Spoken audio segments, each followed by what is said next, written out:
All right, we're going to get started again. I appreciate everyone's patience. Had to drop into a couple of meetings, including our plat board.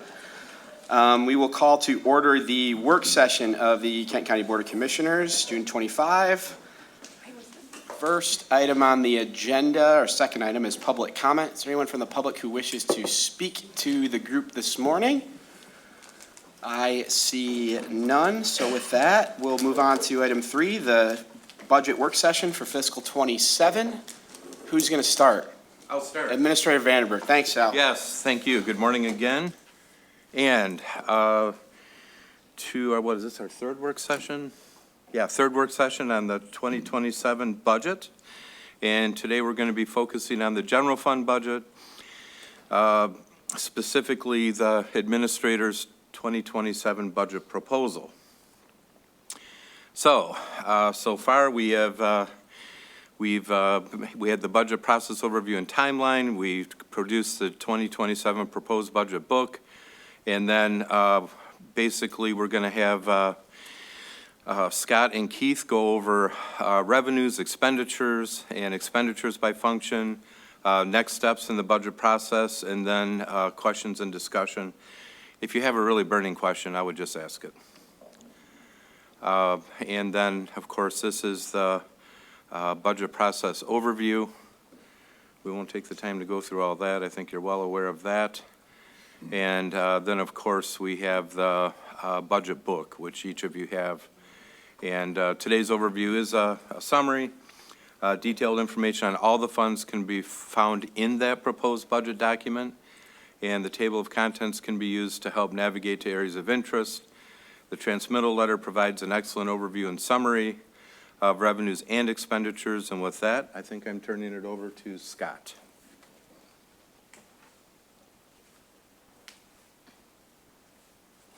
Morning, Scott. Good morning, Chair Green. Good morning, Commissioners. It's my pleasure to be here today and walk you through about 8 slides covering the general fund sources or revenues. So I'm going to go ahead and jump right in here with sources by category. This is just a high-level overview.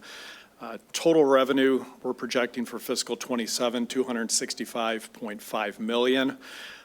No surprise, the largest category being taxes, and property taxes being the largest category within that, comprising almost 60% of our general fund budget. Behind that, at about 12.5% each, we have the intergovernmental revenues as well as the charges for services. Transfers in, comprised of 2 things we'll talk about in a little bit, and then kind of bringing up the end of the list. Other revenue in our investments, rents, and royalties at about 2-3% each. The revenue by category, just for reference, can be found on page 27 of the budget summary book. The next slide, what we have here is basically a 3-year comparison. So starting on the left side of the page is the 2025 actual. Middle of the page was the 26 adopted budget for the current year that we're in. And then on the right is the 27 proposed budget. I'm going to focus obviously on the top half of this page, the total sources, and then Keith will get into the bottom half a little bit later. Kind of the key thing to focus on here is you'll notice that the revenue growth in total is 4.2%. If you look down this page a little bit, you'll see that we've matched the expenditure side growth to equal that at 4.2%, resulting in a balanced budget. Last thing I'll note, the 2 categories of revenue providing the greatest growth is the taxes category and transfers in. Most of the other categories vary within a much smaller band of variance. So let's go ahead and jump right into the specific categories. So the first one is taxes at about $155.5 million, again comprising about 60% of the general fund revenue. That is resulting in about 4.9% growth. The components that are going into the property tax revenue obviously is the millage rate. That has come down a little bit from 4.0605 last year to 4.0142 mills this year. And then the other major component of that is state taxable value. We base that on an assumed growth rate of 4.5%, and so that produces state taxable value of about $39.8 million. This category does include some other tax types, for instance, marijuana retailers, excise tax, trailer tax. I think the marijuana excise tax is about $3.5 million, but obviously property tax being the focus and the largest item in this category. Hey, Scott, I'm going to interrupt you for just a half sure. a second. You're doing great. Just a note that we do have the budget books. If you don't have them, they were in your mailbox, so you can follow along with some of this here. So thank you. Continue, please. No, appreciate that, and that's a great segue, actually, because the last thing I was going to point out on this slide is on page 90 of the budget summary. There's some really great charts on the left side of that page. I think going back to 1999, you'll see kind of the history of both the state taxable value and the state equalized value, the growth year to year. And then the chart on that page I like is off to the right. It's a little bit smaller chart, and it shows the percentage of state taxable value to state equalized value. And kind of the thing worth noting there is at the beginning of that, I think back in 2005, that percentage was about 86%. And so that kind of shows the gap between the state taxable value and 50% of the fair market value. So that gap closed coming into about 2013, 2014, we were up to about 95%, so that being the smallest gap. And since about 2013, that gap has been continuing to slowly grow year over year. And so for the current year that we're in, that gap, again, widened to about 68%.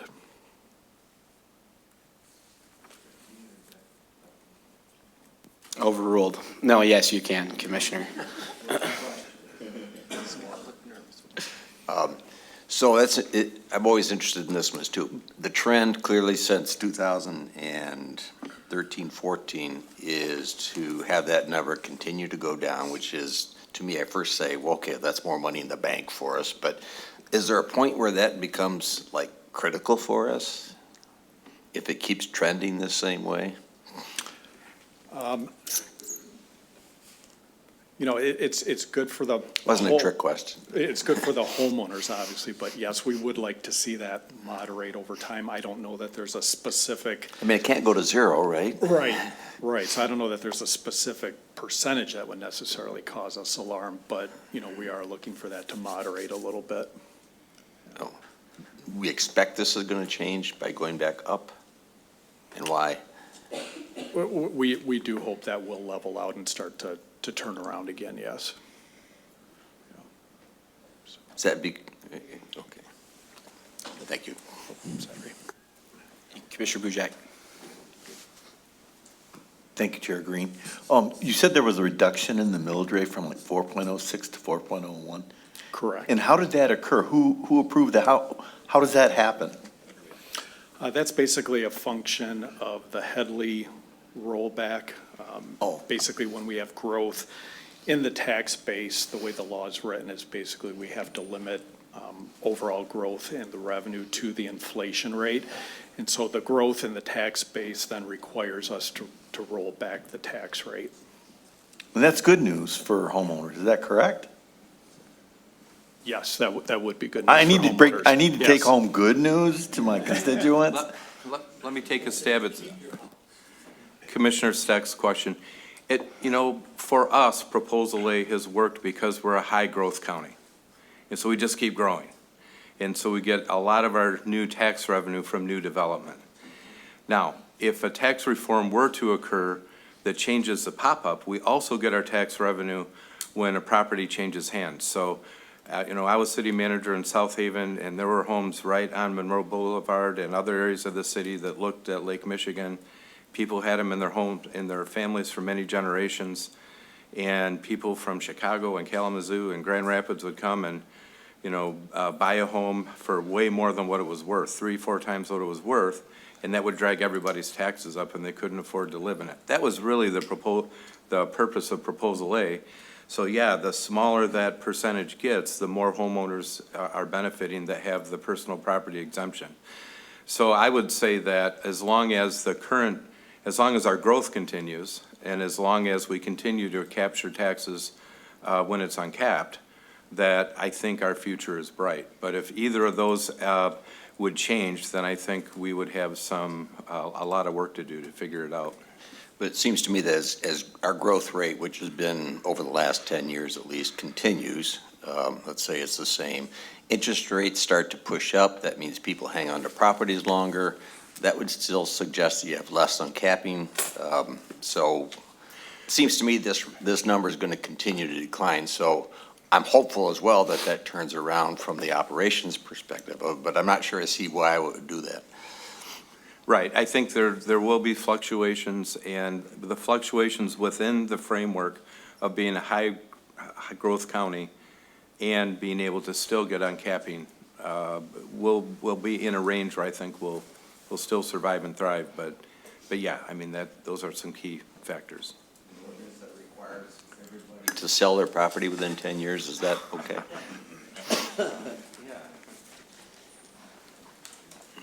Yeah, if I can really quick, you'll notice the smallest gap was after a great recession. So really, it's going to take a recession, I think, to flip that number around, which isn't great either. So it does benefit taxpayers. The rate's lower, so they pay less in taxes. The Headley rollback, to your question, it's automatically calculated based upon law. But typically, we'll see that flip during a recession where the values of the homes are going down, so that gap shrinks. But that's typically what would cause that. He's restrained himself. Commissioner Bujak, you can look up Richard Headley, 1978, and I know you're a small government guy, so you can call his grandchildren and thank them. All right, Scott, please continue. Thank you. The next slide that we're looking at here is intergovernmental revenue. So that comprises about 12.5% of general fund revenue, and that is up 2.9%. The biggest category within intergovernmental is state revenue sharing. So we're projecting that at about $16.1 million. That's a $500,000 increase over last year. Second category within that is going to be the liquor tax. That is decreasing actually by about $400,000, and both of those are forecasts that are provided by the state of Michigan. And I know with liquor tax, I keep reading stories lately about consumption declining, especially among youth, so I don't know for a fact, but I'm assuming that might play a role in some of that decrease. A couple other noteworthy items within this category is the local community stabilization share. That's at $4.7 million and a $150,000 increase. Just as a reminder, a few years back, I forget the exact year, the state did do tax reform where they repealed personal property tax on commercial and industrial property, and so this is basically a replacement funding for that. The last category I'll mention is the state court equity funding. That also is about $4.7 million, and that represents an increase of about $695,000.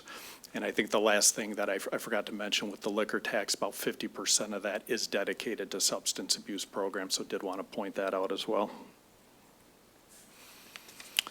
Charges for services is the next category, and one of the items in this is the internal support, also known as cost allocation.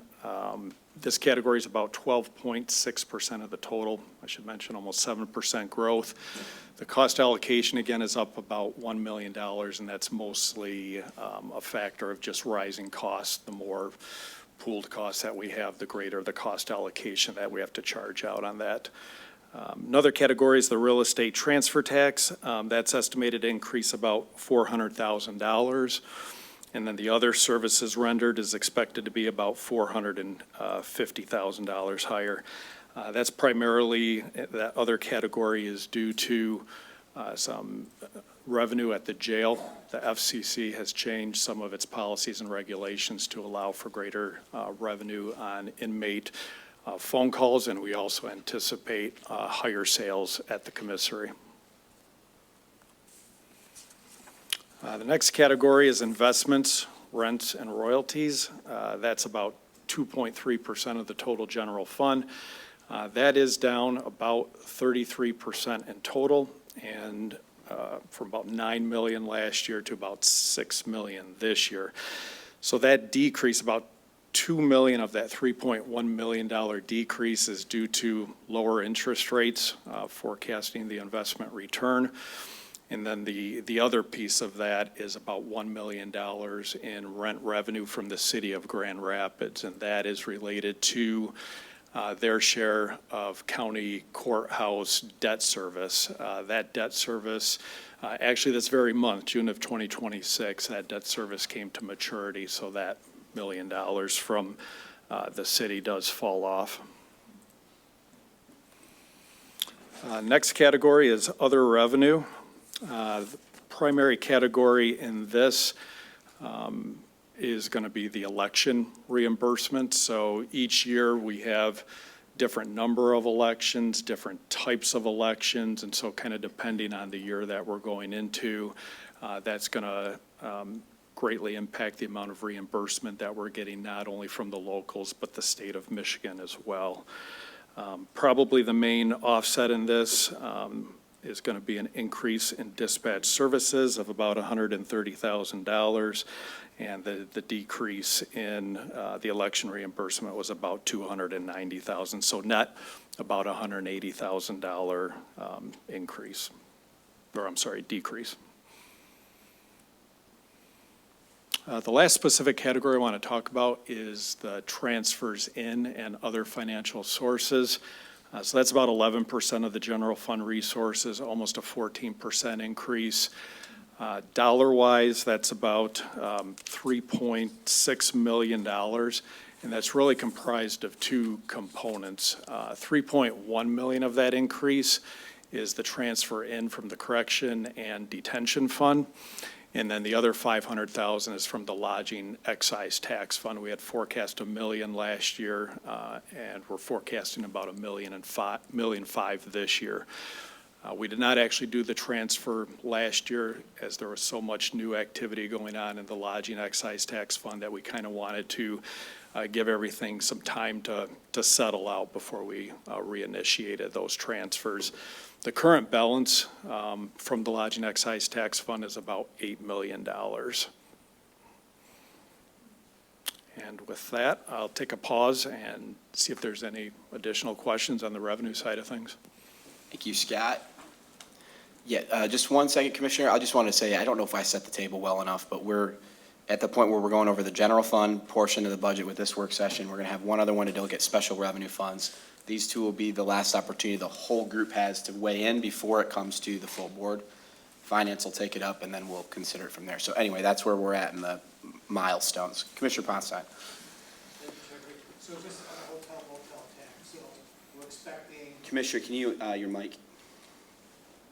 we're expecting more money to start coming in. Was all that factored in when the bond rating and the sales of them took in effect, what that impact was, and what did we use as a guide that it should be at least this, not to exceed that? Yes, that additional 3% revenue did begin to come in January 2025, and that certainly was taken into account in the bond issuances related to the amphitheater and the soccer stadium. And that revenue was forecast, that additional 3%, based upon the anticipated cost of those facilities. How about the amount of hotels that are gonna be built that are not here now? Is that factor part of our budgeting or not? We do get a report monthly from Experience Grand Rapids that does do a great job of kind of laying out where we're at in terms of number of hotels, different metrics and things on that. So we are reviewing that on a monthly basis just to kind of see the trend and the direction that it's going in, including any information that we get on anticipated new builds. Other questions at the moment or comments on revenues? All right, I don't see anyone. Scott, please continue on expenditures, I'm guessing. I'll hand that off to Keith. Thank you. All right, Keith, morning. Morning, everyone. Thank you, Scott. Let's see here. All right, so this first slide here is the general fund by category, which you can find that on page 27 of the budget summary. Personnel is the largest category of the expenses at 54.9%, followed by other services and charges at just over 20%, and then transfers out and lapse at 20.5%. It should be noted that these three categories alone make up almost 96% of the total general fund budget. As far as expenses are concerned, personnel is up 4.7% or $6.6 million in this budget. The change in personnel in 2027 is comprised purely of negotiated wage increases in the increased cost of benefits, such as health and retirement benefits. We did not have any position additions in 2027. Other services and charges is down 2.1% or $1.1 million. And this is primarily due to a $4.3 million decrease in rent associated with the annual payment to the Kent County Building Authority for debt on the courthouse, which matured in 2026. Increases in this category include a $0.7 million increase primarily due to shifting the medical examiner from the personnel category into the other services and charges category. And the reason for that being was in 2026, we weren't sure where we were gonna have the medical examiner and deputy medical examiner housed in the budget with the ending of a contract that we previously had with another agency. Since then, we have a contract now with Michigan State, so we moved that budget down into the other services line in the 2027 proposal. There's also a $0.6 million increase in liability and property insurance and a $0.6 million increase in software maintenance agreements, as well as a $0.4 million increase in overall utility cost for facilities. Transfers out is the other category here with the larger change. It's up 8.9% or $5 million. And this is primarily due to a nearly $3 million increase in the transfer to the CIP fund. And that includes a $5 million increase in the set aside for strategic capital from 2026 to 2027.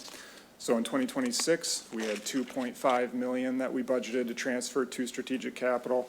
And in 2027, we're assuming $7.5 million. And that $5 million increase is in anticipation of the funding needed for debt service on the new administration building.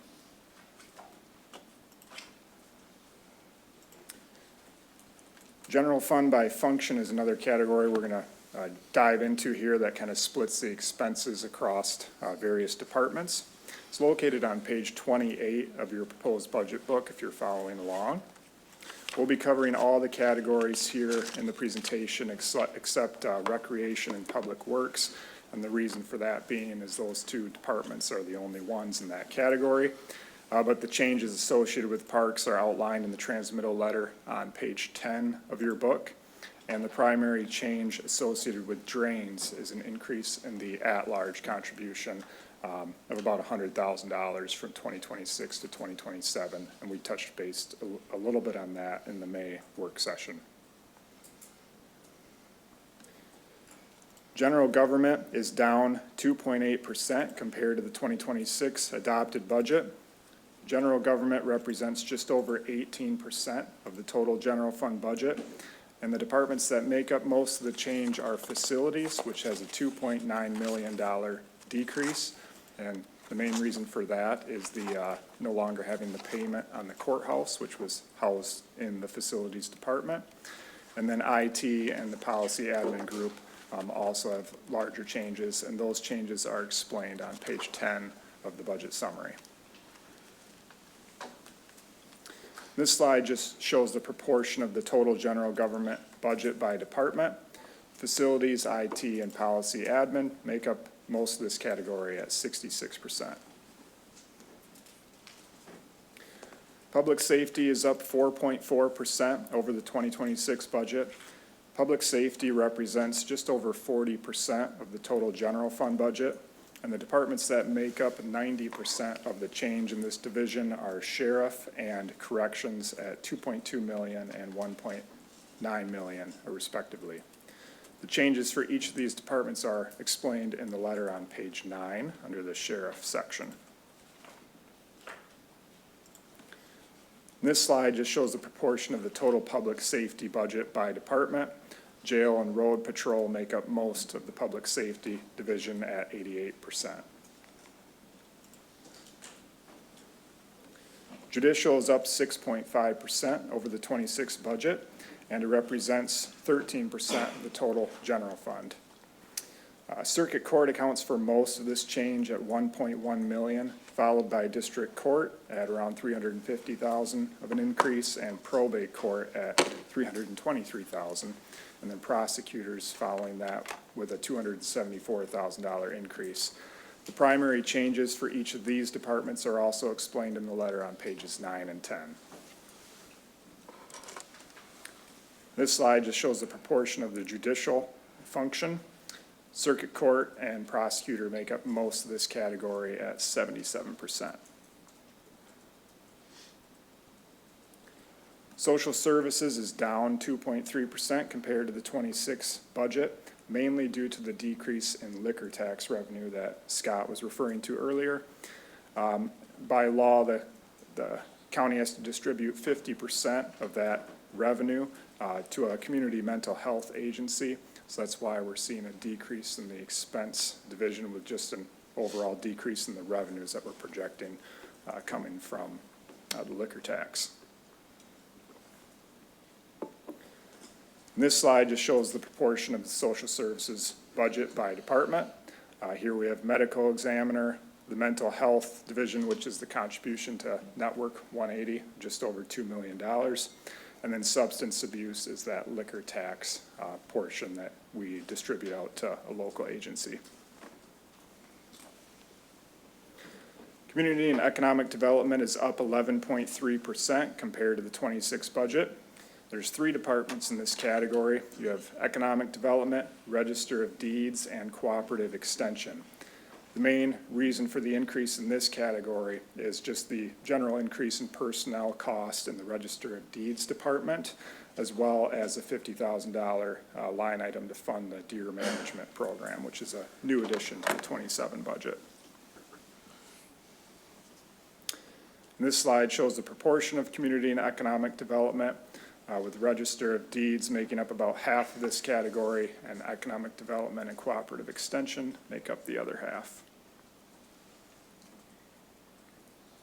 Transfers out is up 8.9% compared to the 26 budget, and it represents 23% of the total general fund budget for 27.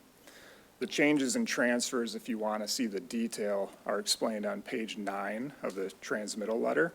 And there's a list of transfers on page 27, which is also the general fund by category statement that we've been referring to today. And this slide shows the proportion of the total transfers out budget by fund. The transfer to the Circuit Court Child Care Fund, Health Fund, and the CIP Fund make up 73% of the total transfer out. And then as far as next steps are concerned, July 7, we're going to review the non-general fund budgets, which is specifically the special revenue funds. July 9, we're going to be establishing the date for the public hearing at the board meeting. And that public hearing is expected to be held on August 13. And then August 18, the Finance Committee will act on the proposed budget and send it to the board for adoption on August 27. So with that, thank you everyone for listening, and we can take any follow-up questions at this time. Thank you, Keith. So questions or comments, general fund all across the board? Commissioner Ponstein. Thank you, Chair Green. So the tough part is building a budget. I mean, nothing in here sends off alarms, but what's happening, I think, in the next few years might. And just maybe a reaction of your staff is that this anti-tax movement is growing quickly. And whether Michigan's affected or not, a lot of states are gonna. What are your thoughts, planning? If something came about where they could just eliminate the personal income tax or even half of the property tax? What is our game plan looking future? I know this is looking at the present, I'm more concerned about 5 years from now, when I'm not here. Yeah, I think that proposals like the Axe My Tax, if it went through without replacement money, it would be pretty grim around here. Because in Michigan, we are a one-legged stool, because county governments only really have property tax as a major source of revenue. In other states, you might see counties with either or both sales and income tax. And so I think the key is to whatever reform there is there replacement money, especially to fund the mandated services that the state requires us to do. Have we done a lot of planning? No. But I think that we have been very resilient, like with the Great Recession and the pandemic. We tend to figure it out. I have had a number of discussions with NACO. They've done some research into some of these tax reform movements, and so I think we're trying to stay well-informed and anticipate, depending what it is, what's the impact on the county and is there replacement revenue? But we really haven't taken steps to prepare for that actually happening. I think that we would, but hopefully we would be nimble enough with the knowledge we have and the experience we have in dealing with some of these crises to, but let's be honest. If the property tax disappeared, we're out of business. I mean, I don't, there's not enough fees or fines or forfeitures or, I mean, there just isn't enough to keep our doors open at that point. And so you wouldn't have a sheriff's department, or you wouldn't have a jail. I mean, it would be really grim, or maybe you would have just a jail, or, I mean, it would be really devastating would that occur. And I don't think that a complete wipeout is gonna happen, but, once again, when my years on a school board, no one saw Prop A coming, no one saw the Headley coming, and we're talking about both of those today, still. And I'm just worried that any modifications, tax shifting from one pool to another in order to cut this, is. Let me take another stab at that. So we worked on a tool with the board where you ranked discretionary spending. And so let's say that we lost a good chunk of our revenue, but not all of our revenue. We would ask the board to go through that ranking process, and then we would start to cut whatever is not mandated. Much like a lot of local governments did during the Great Recession. I think we cut 14 million. It was in quadrants, but an entire quadrant and part of another one in Ottawa County, because we didn't have the revenue, so you cut. And so that's what we would do. And this board has already kind of experienced the kind of tool that we would use in order to identify what's least important when you don't have the money to pay for it. I'll just add to that, Commissioner, that the formal legislative priority on this that's been adopted by the board says that we would advocate, if the legislature eliminated property taxes or lessened property taxes to a certain extent, we'd want to also advocate for other mechanisms that counties could consider to replace that revenue. And Al mentioned what they do in some other states. So if they do that, that's something that we've said we'd like to see a look at that alongside of it. And just a follow-up question then. So we were talking about the AAA earlier, and we are responsible for paying bonds if there's a default. Any worries there? And the other thing is,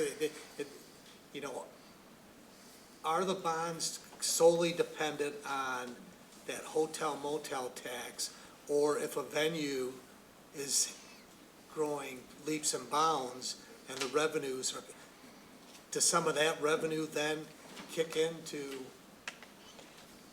pay down the Yeah, I debt quicker? quicker? The Or bond does it just go payment couldn't be taken out of the total revenue, yeah. Now, I will say that the city of Grand Rapids did sell the bonds, for the project, so, but still, it's same thing. Your total revenue from all sources represents what you have available to pay the debt.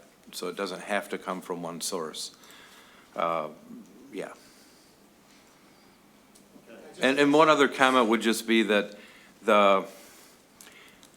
we did use 3% as, if you look at history, it's a fairly conservative estimate of growth. And that growth does take into account any new hotels in the future and all that as we move forward, so.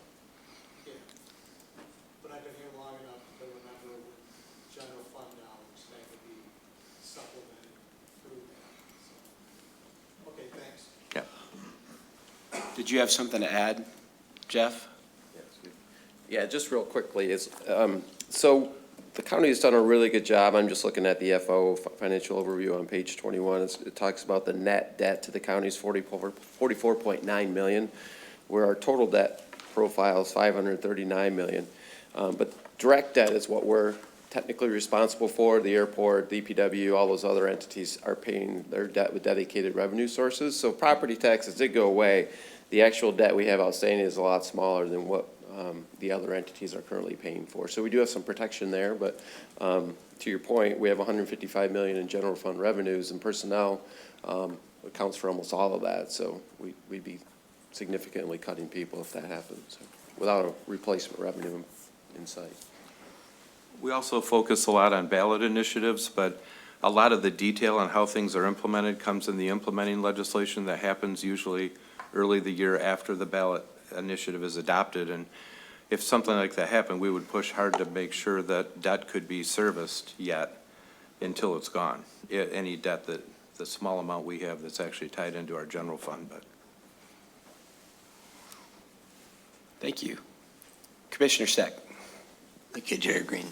My recollection is that we talked at some point about doing sort of a system-wide analysis on fees and charges across all departments in the county. Is that still in process with?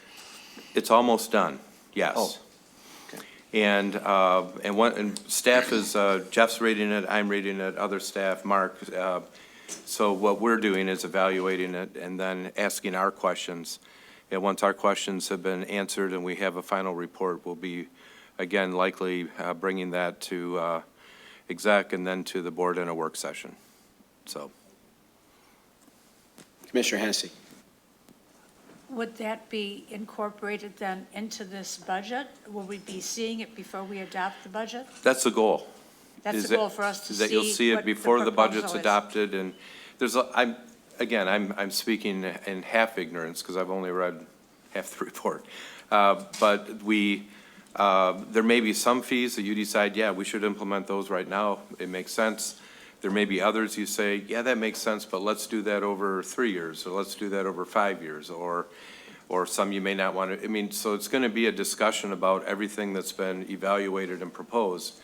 But we've never done one of these to any of our knowledge, where other places, this is kind of a best practice that's done every period of years. And so the first one's going to be bigger than it would be in succeeding times of doing it.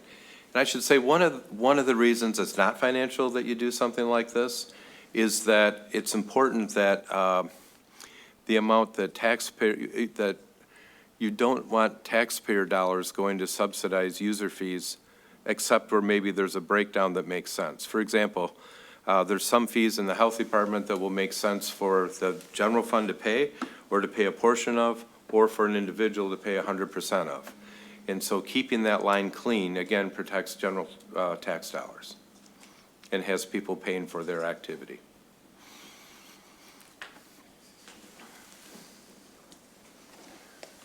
So right now, we're not budgeting any additional revenue in this particular budget. If it does come to fruition, that rates go up or fees go up, the revenue we can accept without a budget amendment, but if you intend on spending any of that additional revenue, we'd have to come back for a budget amendment for that, on the expense side for appropriations. Commissioner Steck. Thank you, Jerry. I'm just following up on that.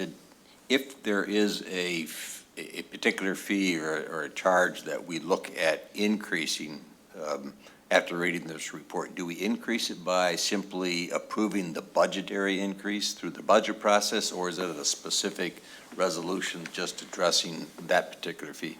Eventually, we would bring the fee study for approval, which would include the fees that we've discussed, you've discussed as a board, and kind of a final recommendation. We wouldn't do it fee by fee, but all as individual fees listed in a report. So this report will come back with recommendations relative to modifications of our fee structure? Yes.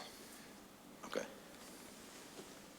I'll say that we've had discussion on this. Al's brought me up to speed, but I don't anticipate, from my perspective, that we'll be prepared as a board to make decisions on that for this, before we adopt the budget in August. So appreciate the fiscal services team's approach that we're kind of going with current state. Again, my perspective, but. Others? All right, great. Well, hey, we really appreciate it, guys. Thank you. We know that a lot of work goes into this, and we know that we're a real pain in the behind, but I think these have been productive sessions to add on, to help the board get a better grasp on how this process works and the work that you guys do ahead of time and during. So we appreciate it very much. Commissioner comments, any commissioner comments? No. All right, with that, we are adjourned. Thanks, everybody. Happy 4th.